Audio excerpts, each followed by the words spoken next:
there's a good tip that I give at the end of my discussion about headings, which I really think people should hear.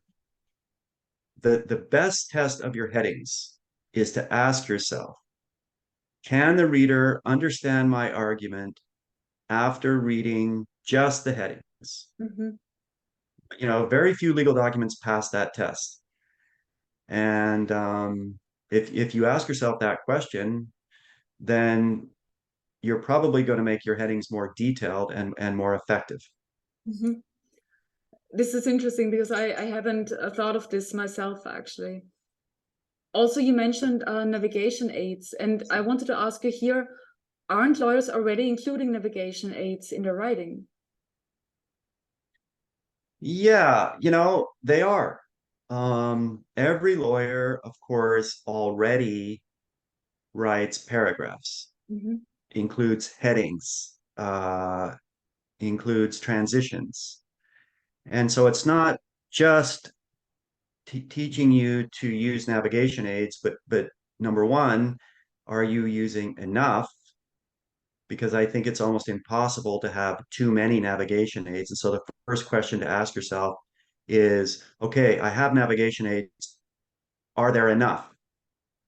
And then secondly, are they effective? And so we just mentioned headings. Almost every lawyer already puts headings, but they put something like strict liability, or strict liability question mark. And so, yes, they're already putting that navigation aid, but I'm telling you, don't just put strict liability, put something like the defendant is strictly liable because he drank a whole bottle of wine before driving the bus. That is the heading. And so it's not about just putting navigation aids, but making them effective. Or one other example, maybe two, would be paragraphs. Of course, everybody's already writing paragraphs, but very few writers, including lawyers, really think much about their paragraphs. And so we talk about, okay, what's the purpose? The purpose is one idea, one paragraph.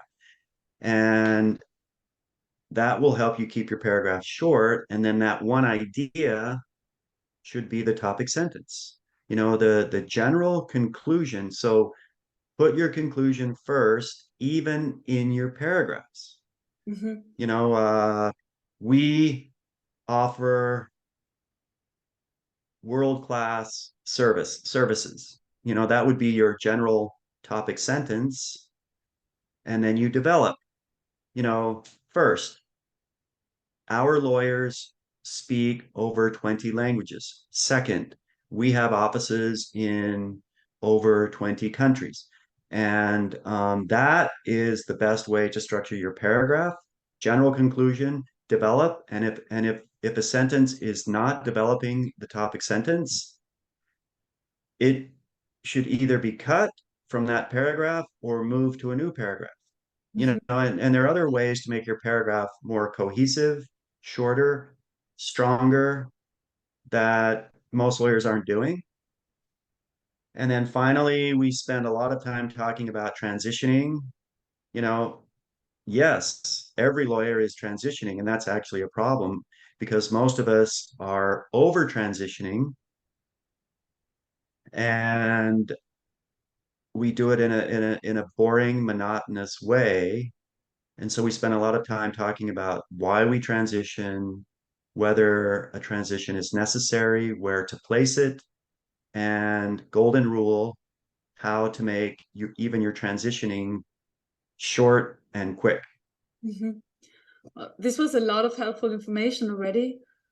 Can I ask you to sum up what is your best advice about structure?